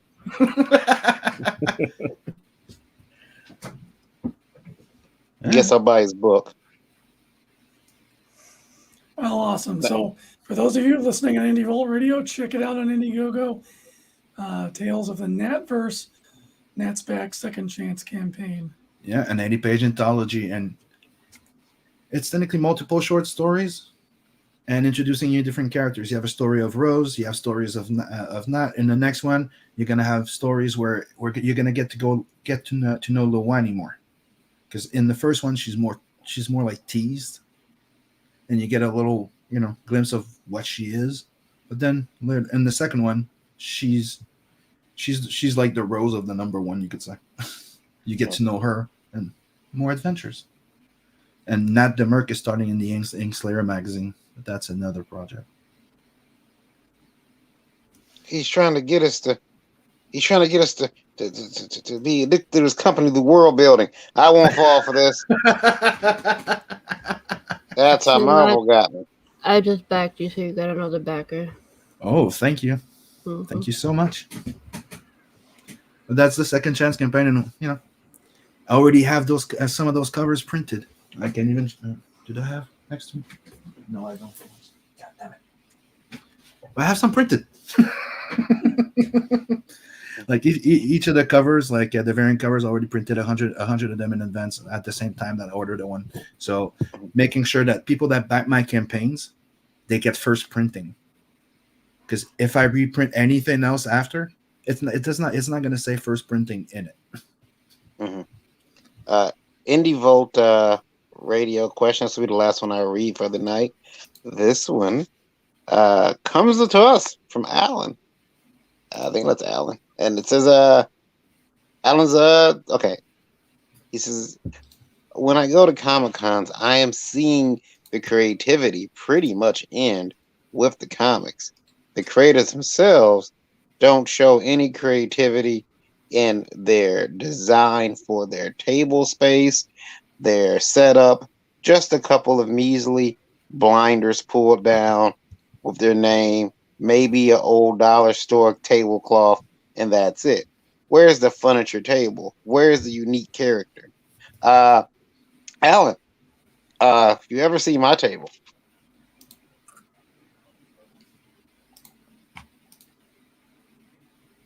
are you expecting him to answer? Just asking for a friend. Very. Did we lose you? Oh, wow. Well, Princess, can you check on him? I think we. I He'll think be you're- alright. I think he banged his head. Oh, let me go. I'll be right back, guys. Continue the show. sure. Like Jimmy checking in saying good morning. So it's morning wherever he's at.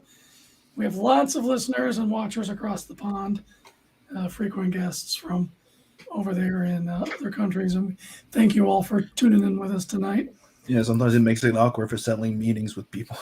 When Yeah, you no set shows, doubt. you're like- different time zones, people, man. Yeah. How's things work out with your artist, Jason, since did you say he was in Brazil? Spain. Spain. So yeah, we got into a rhythm where we would just work around the time difference. So like, and it really would either turn out to be like really early morning for me because I'm in New York, or like late in the afternoon for me. So, so like early morning for him, early morning for here was like afternoon for him. And then by the time I get home from work, he's kind of winding down. So we kind of like worked around that. So a lot of just emailing back and forth. Right. And we saved, we never actually, our first book, we never spoke over the phone or anything. It was just like email or messaging each other. And then when I went over there, when we signed with Panini, I spent a lot of time over there with him. And then from that point on, we just kind of, work the way we work.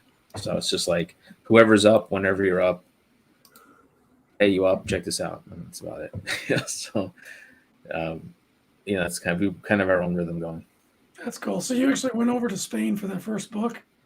Yeah, because it's only available there. I mean, you can buy it here, but you have to have it shipped over. But it was in all the comic book shops there, and Panini's had them distributed to most of the shops, and we did like book signings.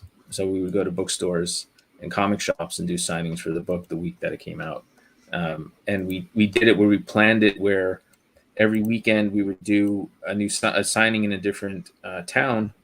And then it led up to, at the time, the Madrid Heroes Comic Con, which is kind of like their New York Comic Con in Madrid. And we had our big signing there at a couple of tables.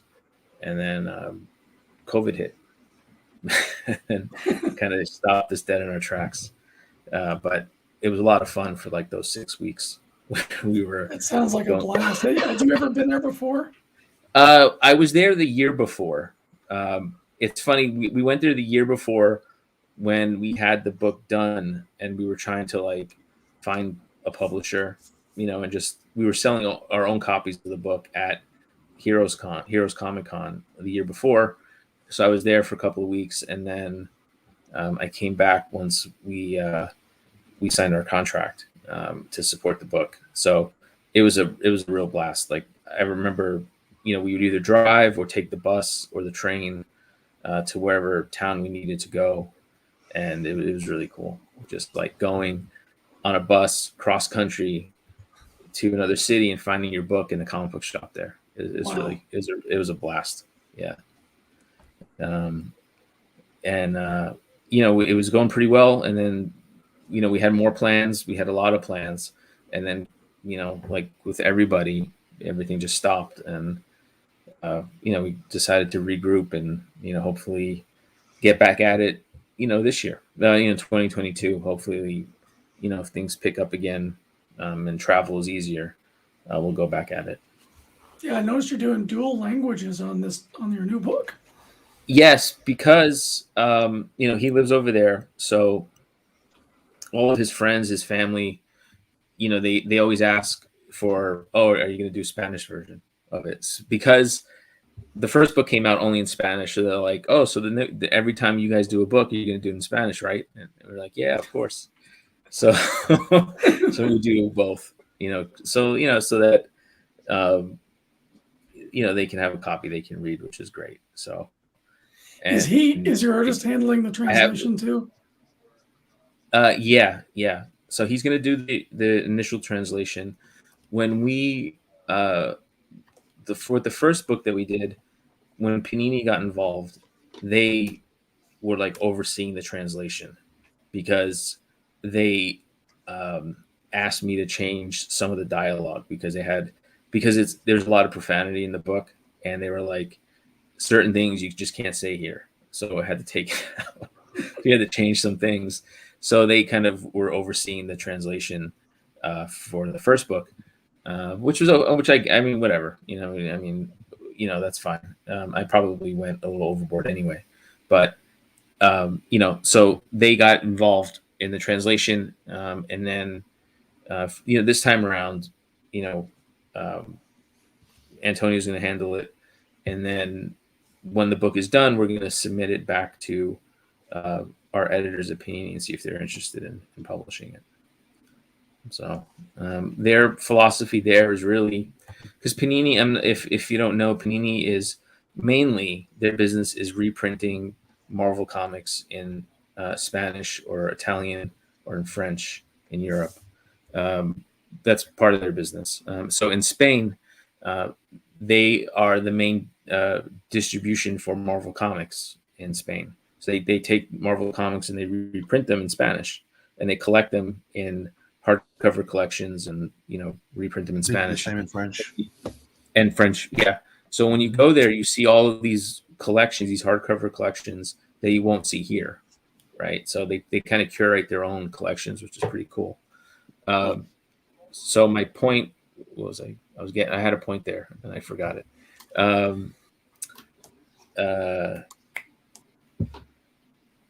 About working with Panini.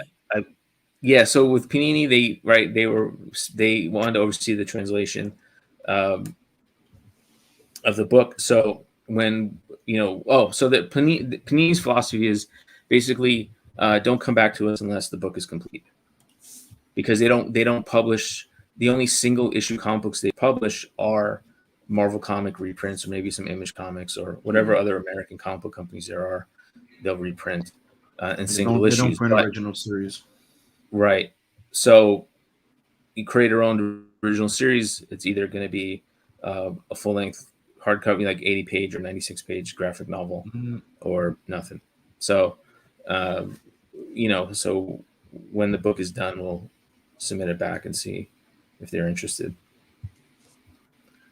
for it. That's good to know. Did you guys get the last of my question? I'm sorry. Or did it drop out before? You dropped out before? Yeah, when I was the guy who was mad about the our setups at Comic-Con, he says they're too boring, they're not creative enough. Mm-hmm. I was saying that my table got pretty bad there. I mean, I've got a light box, I've got tablets, I've got lights and everything going. But I was gonna say too, you got to remember, a lot of times you go to these comic cons, you're seeing, mom and pop shops all over. That stuff takes a lot of time and effort to put up, to take down, to pack away. It just gets tiring show after show. So you see a lot of people start to streamline down, especially if it's not showing like a positive to the dollar, to the bottom line. Mm-hmm. So like no one's gonna haul a generator across country unless they know that having lights at their table makes the product look better and gets them, better sales. Yeah, right. And a lot of vendors, if they're lucky, they'll break even that weekend at the con, right? Because sometimes the table is so expensive that their primary focus is just selling the merchandise, and anything that takes up space on the tables that's not merchandise is kind of losing the money. Well, you're supposed to see it as you're going there to promote, and if it doesn't cost you anything, that's a win. If you make profit, that's even better. Yeah. Yeah, I mean, I go to Comic-Con to make money, but I mean, dude, I'm talking about expectations when you're going to. Yeah. It's like saying, like, having a business goal, you need to have middle goals. Otherwise, you know that big goal is pretty goddamn far. Oh yeah. Before you feel like you're winning or getting there, getting close. Yeah, that's before I added the tablets, Lola. I know that's the only picture I could find. Okay, no, that's just overkill. Yeah, he's like a cyberpunk gypsy here. Yeah, the Cyberpunk dreaded dinosaur gypsy flea prints market. are overkill. Yeah. That reminds me when you used to go to the fair and you have that guy that was riding around with a little thing with a whole bunch of weird toys from everywhere, like just hands. Like, hey, what's up? You want something? Yeah. Like we streamlined a lot of that down. Like we got a lot of stuff off the table now, but there was so much. Like I do like. I like my light board. I like my tablets playing. Last call advertisements all during the show. But and we got more books now. We had ran out of books during this con, so we just put our prints right there. Yeah. But I mean, you can always get better. You can always get better, and it's always. I'm always looking at other people's displays.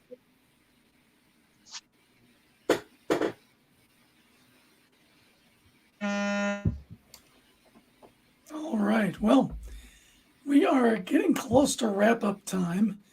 I think probably be a good time to check out upcoming Geekgasm's Holiday Help fundraiser. That's this Wednesday. You're starting that? Yeah, I'm starting it tomorrow, and All it's right. gonna go for. Hold on, I'll tell you the exact date. It's gonna go till the 17th. I'm ending it on the 17th at 5 p.m. Eastern Standard Time. Because for every $10 you donate to it, you will get put into a raffle and you will win prizes. And we'll be doing the raffle on the 17th. More info will be given tomorrow. This is just a sneak peek. All right. So make sure and tune in tomorrow night and Geekgasm to learn more about that. We lost the king again. Ah. His phone died, so he's laying in the bed with a charger, and it's not working out too well. Being on is using more than he's charging. So, well, I do have something that I'm promoting right now. I want to tell everybody, if you're interested in my wrestling art, I'm doing a small sale for the holidays. It is a 10 print box bundle, so you get 10 of my wrestling prints for $50 plus shipping. I have a very limited quantity of 20 of these boxes going out, and half of them have already sold. So for those of you who are out there, if you're into wrestling, if you know anything about what I do, I take classic comic book covers and I put wrestlers and wrestler storylines into it. And there's a few examples here: Sammy Guevara, Dustin Rhodes, Money Incorporated from back in the 80s. I span the whole thing. And so this is a small selection from my entire catalog. Like I said, $50, you get 10 prints, and there's only 10 of these left. And that's over on my store site, which I will put in the comments. Very cool. Sorry, my screens aren't lined up. It takes me a little while to get to the stop sharing button. Yeah, those look pretty awesome, man. Really Thank cool. you. Thank you very much. I've been doing it for several years, and it's gotten me noticed by a lot of the right people. It led to doing the Roddy Piper comic book, which is on the shelf behind me. And Nice. now we're doing the British Bulldog, which is a follow-up to that. And I get to do art for actual wrestlers, and it's a fun time. That's pretty awesome. Yeah, that's incredible. Yeah.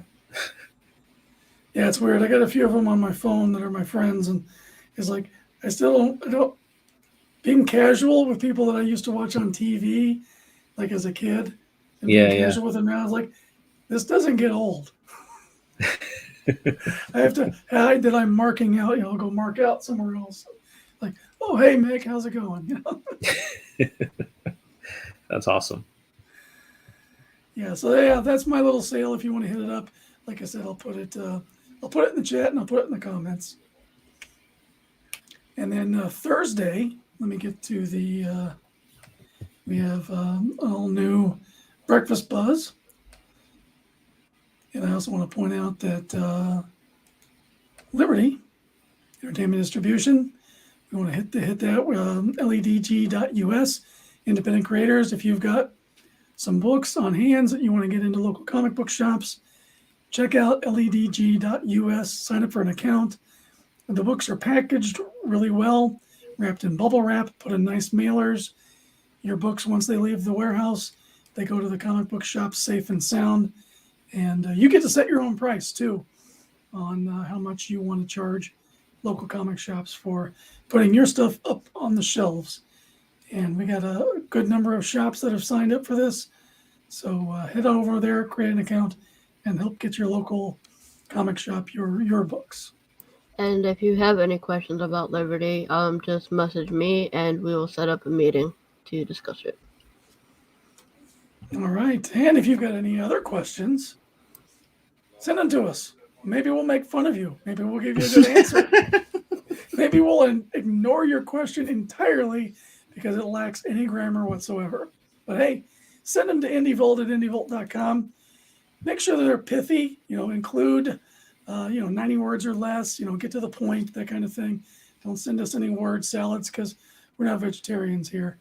And check that out. And please include Indie Volt Live in the subject so that our spam filter, which is probably just hitting the delete key, doesn't skip over it. And then, of course, you're listening live. You can listen live via Google Play, the Streama app, or on the Indie Volt website at indievolt.com. And we want to thank everybody all across the globe who tune in. We're not able to get numbers tonight, Lola? No. Okay. The radio on my side is acting up, so I don't know if we had numbers, if it was live. I don't know. All right. Well, hey, if you're joining us and listening to us, thank you for hanging out. We really appreciate it. The YouTube channel is growing too, so make sure you like us over there on YouTube. Hit the subscribe, smash the like button, or is it smash the subscribe button and hit the like? I don't know. But you know what? It took us a long time to get to 1,000, and now we've reached 2,000 and beyond, and we keep climbing. We thank you so much for subscribing over there. And there's a perk tomorrow, starting for the fundraiser, if you donate to the fundraiser. Well, if you sign up to be a member on the YouTube channel, you get a perk. Ooh. And the money will go to the fundraiser. That's awesome. Of course, if you have a Roku device, you can have the Indie Volt TV app, where there's independent wrestling, independent movies, a whole lot of good stuff on there. A lot of our episodic content that YouTube says it doesn't like anymore and throws us in the ratio. We say, you know what? We're just going to put it up on the Roku channel, and you can watch it there. Free, of course, and just add it to your Roku device. And enjoy the stuff that's up there, because you won't see it here on YouTube. Saturdays, you can check out Pitches Be Crazy with Brandon. Great place where Jason, you might want to hit up Pitches Be Crazy, because the angle is it changes every week. You have to do, like, for example, you might have to pitch your book like you're Macho Man Randy Savage, for example, or whatever the theme is for the day. And they have a lot of fun on that show. That's on Saturdays.